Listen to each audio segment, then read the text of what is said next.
Halo para sahabat sawiran, apa kabar? Senang sekali kita bisa berjumpa lagi dalam keadaan yang sehat untuk bisa terus menyaksikan program podcast kita, Sawiran Mampir.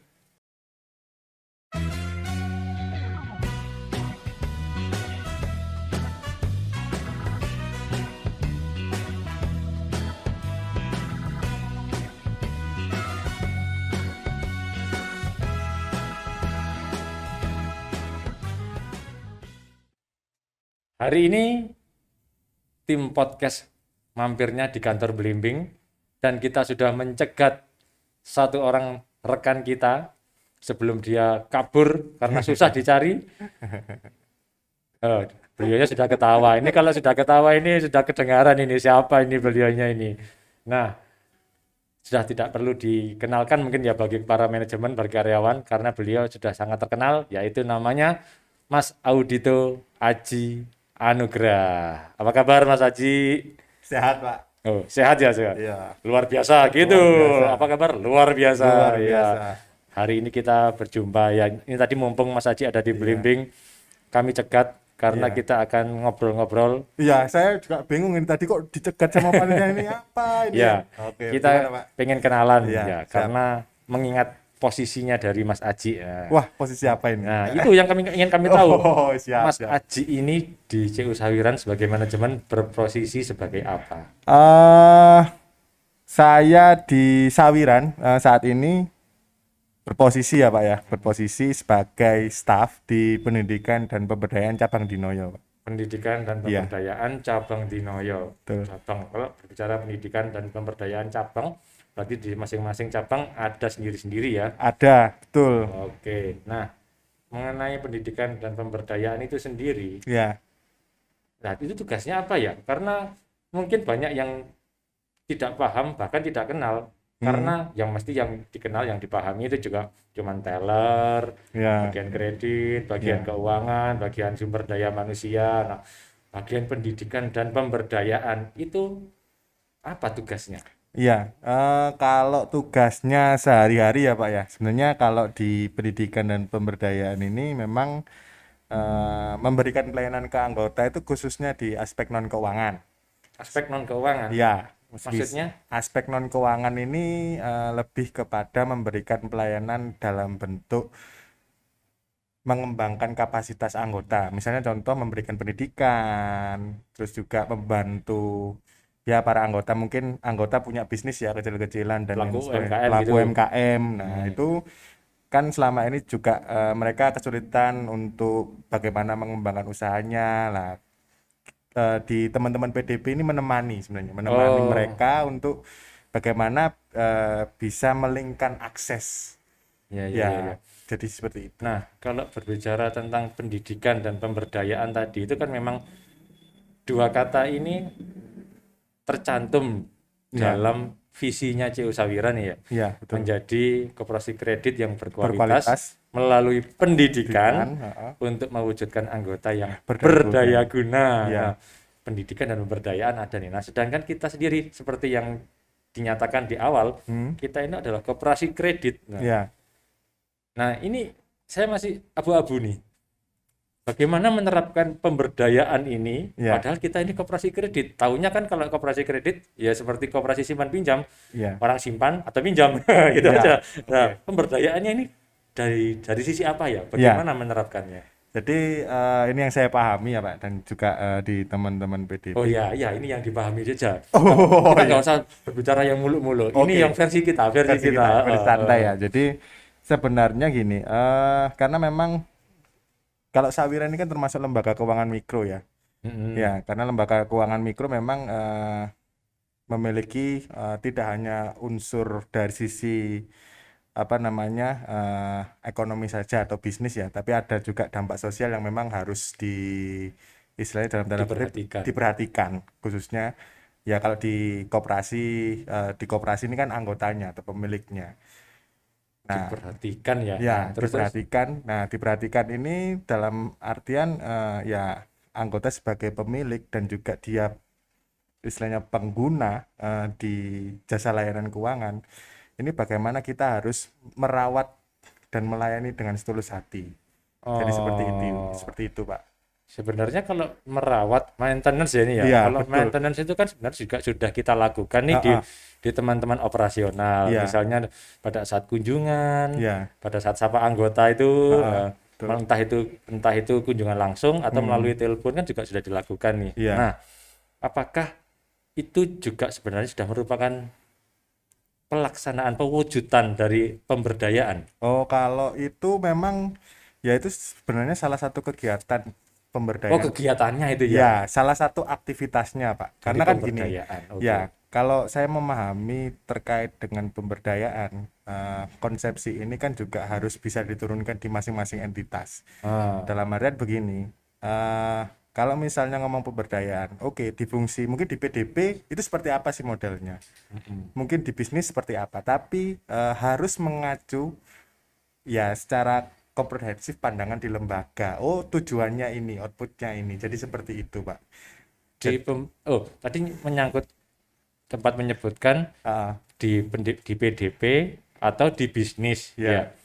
Nah, apakah pada penerapan pemberdayaan ini itu mereka mempunyai jalan sendiri-sendiri? eh Kalau dari kegiatan aktivitasnya mungkin berbeda, sangat berbeda tentu. Karena memang mungkin di teman-teman bisnis kan memikirkan di sisi aspek ekonominya ya. Oh Kalau ya, di pendidikan mungkin lebih ke aspek non ekonominya. maksudnya di PDP. Di PDP, ya, Heeh. sorry, di PDP. Jadi sebenarnya bukan bukan ini ya model yang mungkin pandangan saya bukan yang dikotomis ya. Seharusnya ini menjadi salah satu bentuk kolaborasi bersama karena mau tidak mau di teman-teman di bisnis ya terutama ketika dia harus tahu betul tentang anggota. Nah, itu dia juga harus tahu mungkin ya karena teman-teman di PDP kan juga punya data yang mungkin tidak dipunyai teman-teman bisnis misalnya contoh terkait dengan relasional terus perkembangan kapasitas Oh, anggotanya. oh.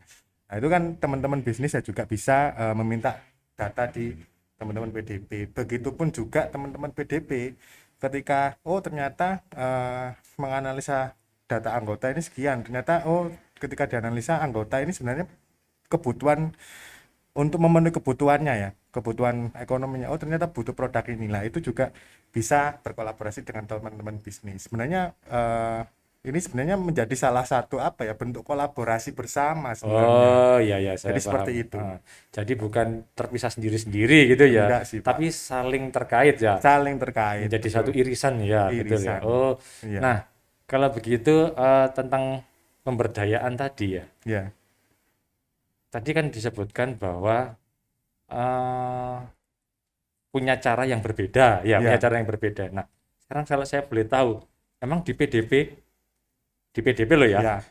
orangnya ada berapa? Ada 3 Pak. Ada 3. Nah, Iya, itu kan jadinya jomplang nih. Teman-teman ya, di bisnis itu sekian banyak, ya, sedangkan di PDP hanya 3. Padahal ya.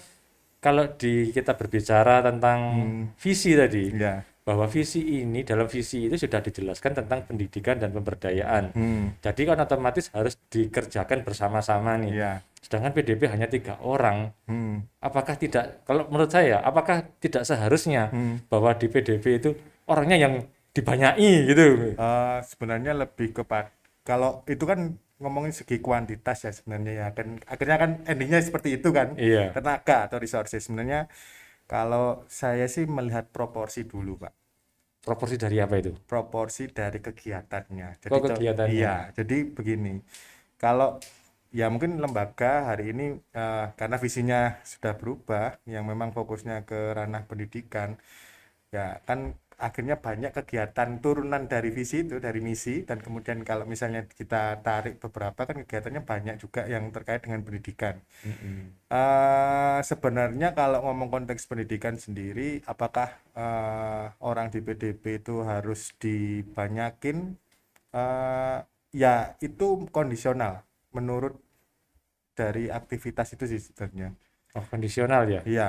Oh, Jadi jadi kalau misalnya gini, yang kalau misalnya di PDB sendiri ternyata dengan aktivitas yang begitu banyak dan resourcesnya cuma 3 ya iya, saya membayangkannya kasihan dong. begini. Nah, kalau kita berbicara tentang pemberdayaan seperti yang disampaikan oleh Mas Aji tadi, itu saya membayangkannya bahwa tugasnya itu pasti akan sangat banyak. Ya, Karena yang kalau kita memberdayakan tentu tidak hanya 1-2 orang anggota. ya.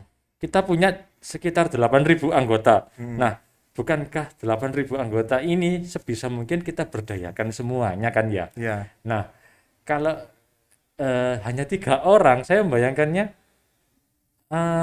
agak ya, kewalahan gitu loh. Nah, ya, dalam jomplang. pelaksanaannya selama ini seperti apa? Apakah menggunakan model-model tertentu sehingga bisa melayani? Apakah mungkin dengan ada jaringan-jaringan? Ya, jadi sebenarnya di PDP itu tidak sendiri, Pak.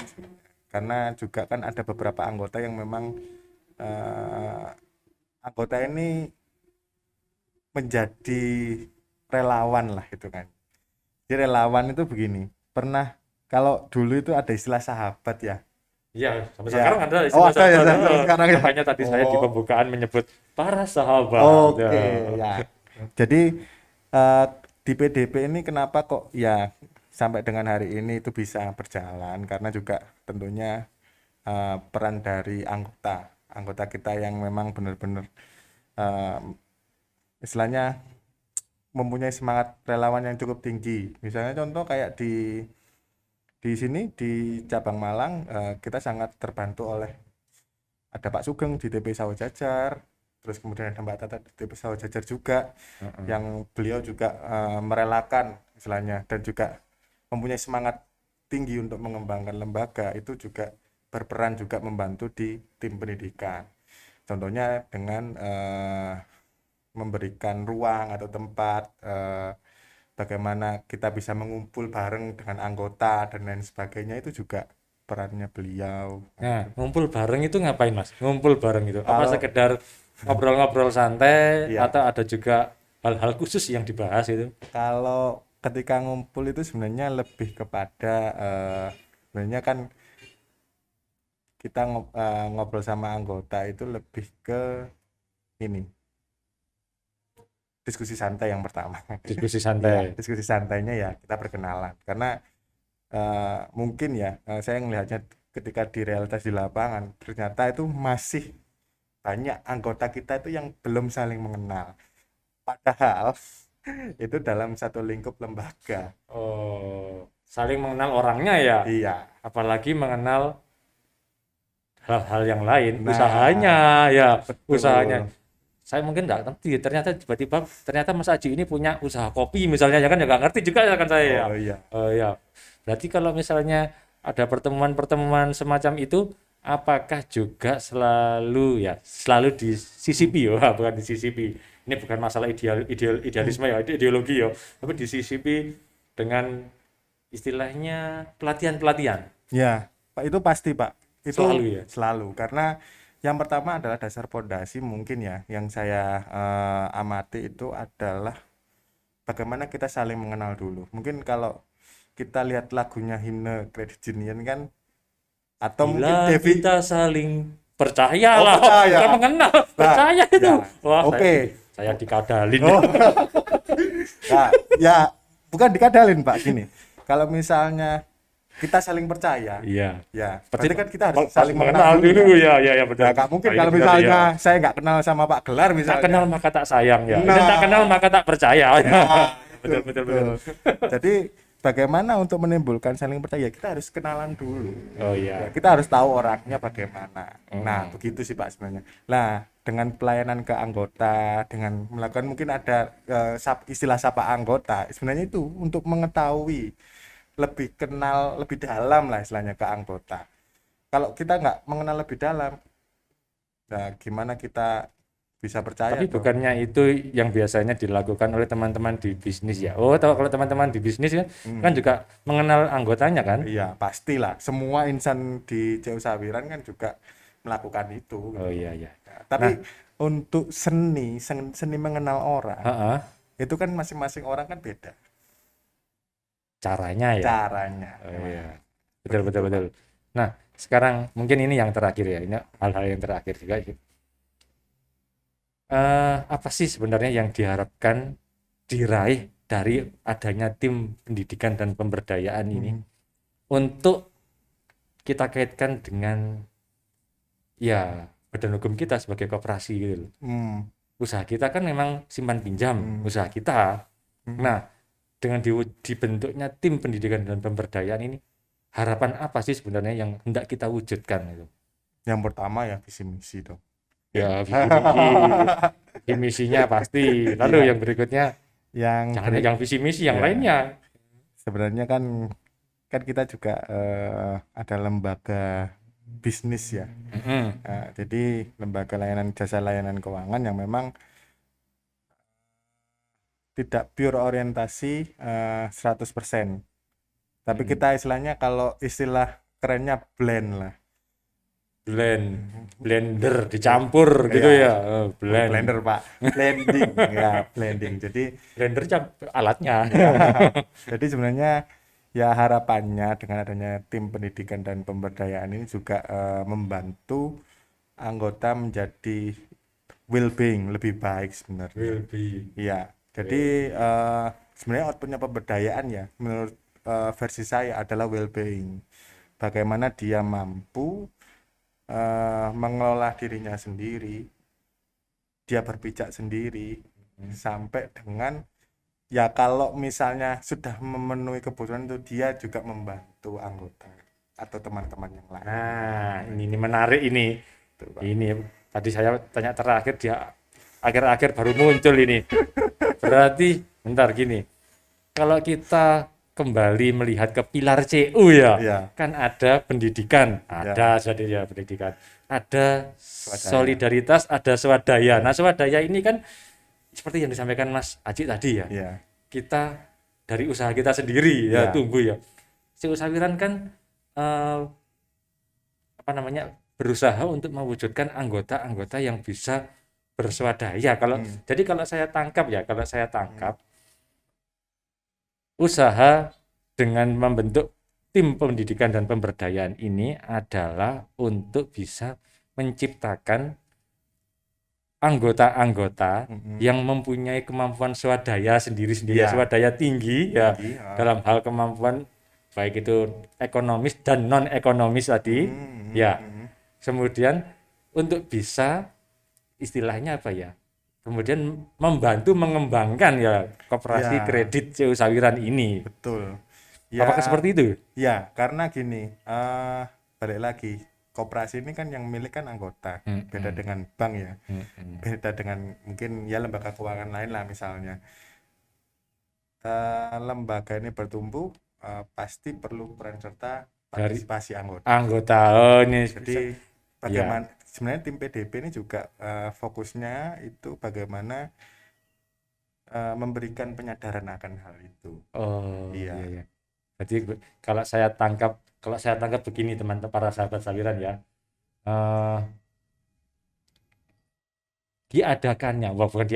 Dibentuknya tim pendidikan dan pemberdayaan itu untuk bisa memberikan pendidikan pemberdayaan kepada anggota, setiap anggota ya, Setiap anggota. sehingga kaitannya ya ini ya, kemudian kaitannya akan bisa membantu bisnis dari CU Sawiran sendiri ya. Betul. Kalau misalnya kalau saya nggak berdaya, ya saya nggak bisa bantu CU Sawiran kan ya, nggak bisa bantu perkembangannya CU Sawiran ya. Saya nggak punya uang untuk nabung, apalagi kalau membayar angsuran. Nah, seperti itu ya. Betul. Betul. Jadi makanya kita membidiknya bukan hanya sekedar mencari simpanan dan pinjaman, tapi menjadikan anggota tersebut menjadi pribadi yang lebih baik secara ekonomi dan non-ekonomi. Oke. Karena mungkin ini ya Pak ya, sedikit pandangan saya ya. Sebelum ini waktunya sudah selesai atau belum? Sebenarnya mau saya tutup, tapi tapi kalau mau ngomong sedikit apa ngomong aja. Ya, karena tidak semua lembaga keuangan itu istilahnya gini, saya ngelihatnya itu, saya merasakan di Sawiran itu lembaga keuangan yang manusiawi. CU Sawirannya ya? CU Sawiran dan anggotanya. Ya, anggota kan ya pasti dia sebagai owner ya, pemilik. Jadi lembaga yang manusiawi itu yang seperti apa sih? Bagaimana kita itu bisa mengambil atau berpartisipasi aktif. Misalnya contoh ketika ada permasalahan di anggota. atau mungkin di lembaga. Heeh. Nah, kita bisa menyuarakan hal itu dan itu jarang sekali Di lembaga yang di lain. lembaga yang lain. Ya, terima kasih Mas Haji. Ya, itu. Terima kasih, itu catatan yang penting ya para sahabat Sawiran, bahwa CU Sawiran dan anggotanya itu menjadi satu kumpulan lembaga yang manusiawi. Itu menurut pandangan Mas Haji. Oke Mas Haji, terima kasih banyak ya Ya. atas obrolannya, obrolan yang sangat menarik, dan para sahabat Sawiran sudah kita saksikan bersama-sama. Jangan lupa untuk tetap mengikuti program podcast kita Sawiran Mampir yang selanjutnya. Sampai jumpa.